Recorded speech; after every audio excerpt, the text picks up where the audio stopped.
এরপর আসছে এই আয়াতের সবচেয়ে শক্তিশালী অংশ। আমি এর উপর অতিরিক্ত কিছু সময় ব্যয় করতে চাই। এটা আসলেই সমগ্র কোরআনের অন্যতম সুন্দর একটি শিক্ষা। যদি একজন মুসলিম এটা বুঝতে পারে, তার জীবনটা সহজ হয়ে যাবে। ওয়াকুল আসা আইয়াহদিয়ানি রব্বি লিআকরাবা মিন হাযা রাশাদা। এই শব্দগুলো হলো একটি দোয়া।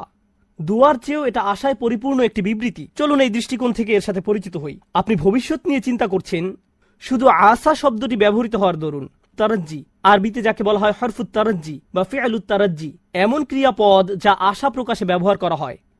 আল্লাহ আমাদের এই আয়াতে শেখাচ্ছেন মুসলিমকে অবশ্যই ভবিষ্যতের ব্যাপারে আশাবাদী হতে হবে। কোরআনের প্রতি আমাদের ঈমান ভবিষ্যতের ব্যাপারে আমাদেরকে আশাবাদী করে তোলে। আমি পরোয়া করি না খবরে কি আসে, আমি পরোয়া করি না গতকাল কি ঘটেছে, এর আগের দিন কি ঘটেছে। আমি মুসলমানদের এমন গ্রুপের অন্তর্ভুক্ত হব না যারা বসে বসে বলে উম্মার পরিস্থিতি দিন দিন শুধু খারাপ থেকে আরো খারাপ হচ্ছে, ও আল্লাহ, আর সামনের পরিস্থিতি শুধু আরো খারাপ হবে, সামনে আরেকটা ট্র্যাজেডি আসছে, আমি গ্যারান্টি দিচ্ছি, দেখো কি ঘটে। তুমি মনে করেছো 9/11 খারাপ ছিল? কিছুই না, ওটা আসলে কিছুই না। ও মাই গড, দেখো এখন উম্মার কি অবস্থা হয় এবং দেখো তারপর কি হয়।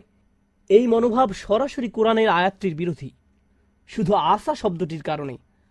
আপনার তো এই আশায় বুক বাঁধার কথা যে আল্লাহ পরিস্থিতি উন্নত করে দিবেন আপনার নিজের জন্য, চারপাশের মানুষের জন্য, মানবতার জন্য। আপনার তো এই দৃষ্টিভঙ্গি থাকার কথা। তারপর তিনি বলেন, আর নিজের ভবিষ্যতের ব্যাপারে কি বলবেন? আসা আন ইয়াহদিয়ানি রব্বি, সম্ভবত আমার রব আমাকে পথ দেখাবেন। নিজের ভবিষ্যতের জন্য সবচেয়ে আশাবাদী কোন জিনিসটি আপনি পেতে পারেন? সবাই ভালো চাকরি চায়, ভালো অর্থনৈতিক অবস্থা চায়, ভালো পারিবারিক অবস্থা চায়, সুস্বাস্থ্য চায়। আমরা এগুলো সব চাই, কিন্তু জানেন সবচেয়ে মৌলিক যে জিনিসটি আমার আপনার প্রয়োজন, যা অক্সিজেনের চেয়েও বেশি মূল্যবান, তা হলো আল্লাহর হিদায়েত। একবার এটা পেয়ে গেলে সবকিছু ঠিক হয়ে যাবে, কিন্তু হিদায়েত না পেলে আপনার আসলে কিছুই নেই। এই আয়াত আশাবাদী করে তোলে যে আল্লাহ আমাকে পথ দেখাবেন। আসা আইয়াহদিয়ানি রব্বি, আমার প্রভু আমাকে পথ নির্দেশনা দান করবেন, তিনি আমাকে ভুলে যাবেন না। ভবিষ্যতের জন্য ওয়াদা দেওয়ার সময় আমি তার স্মরণ করব, তাহলে তিনিও ভবিষ্যতে আমাকে স্মরণ করবেন। ইনশাআল্লাহ বলার মাধ্যমে আমি তাকে স্মরণ করলাম, যখন ভবিষ্যতের কথা আসে তিনিও আমাকে স্মরণ করবেন। ফাযকুরুনি আযকুরকুম, সুতরাং তোমরা আমাকে স্মরণ করো, আমিও তোমাদের স্মরণ করব। এখন আল্লাহ আপনাকে হিদায়াতের গ্যারান্টি দিচ্ছেন। আবার বলছি, এখানে মুসলমানদের বোঝার জন্য খুবই গুরুত্বপূর্ণ একটি ব্যাপার রয়েছে। সারা পৃথিবী জুড়ে বহু মানুষের মাঝে, আল্লাহুল আযীম, এই গ্রহের যেই প্রান্তে যান না কেন, মানুষের একই ধরনের বিভ্রান্তি, একই প্রশ্ন বারবার।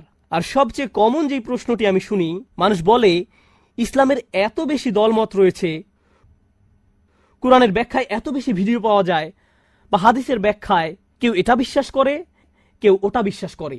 এই হুজুর অমুক ফতোয়া দেয়, ওই হুজুর তমুক ফতোয়া দেয়, আমি কি এই হুজুরকে মানবো নাকি ওই হুজুরকে মানবো? কেউ বলে এটা হালাল, কেউ বলে এটা হারাম, কিছুই জানি না, সবকিছুই বিভ্রান্তিকর। এত বেশি দল, আমি কিভাবে হেদায়েত পাবো? কিভাবে আমি জানবো যে আমি সঠিক বিষয়টা অনুসরণ করছি? কিভাবে জানবো? আমার পক্ষে তো এত বেশি তথ্য প্রসেস করা সম্ভব নয়। আর আমি এর সাথে একমত, আমরা এখন মাত্রাতিরিক্ত তথ্যের যুগে বাস করছি। প্রতিনিয়ত এত বেশি মত আর পথের সাথে পরিচিত হচ্ছি, এমনকি ইসলামের ভেতরেও।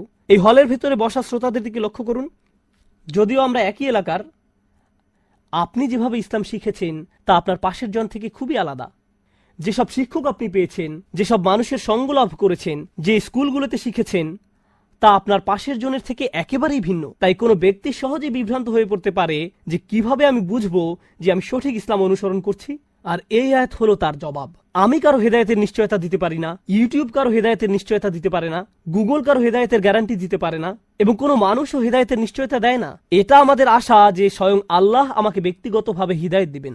হেদায়েত অন্য কোথাও থেকে আসতে পারে না। আপনার কাছে কোনো তথ্য না থাকতে পারে, অথবা আপনি তথ্যের সাগরে ডুবে থাকতে পারেন, এটা কোনো ব্যাপার না। আল্লাহ আপনাকে কতটা হেদায়েত দিবেন তা নির্ভর করে আপনি কতটা হেদায়েত চান তার উপর, অন্য কারো কাছে নয়। আর একবার আল্লাহর কাছে সঠিক রাস্তা চাওয়ার পর আপনাকে আর বিচলিত থাকতে হবে না। নিশ্চিত থাকুন যে আল্লাহ আপনাকে সঠিক পথ দেখাবেন, তিনি কাউকে ফিরিয়ে দেন না। আল্লাহর কাছ থেকে হেদায়েত পাওয়া কঠিন নয়, এটা কঠিন নয়। আল্লাহ হেদায়েতের পথ খোলা রেখেছেন যারা চায় তাদের জন্য। আমাদেরকে শুধু সেসব মানুষের অন্তর্ভুক্ত হতে হবে, শুধু এইটুকু।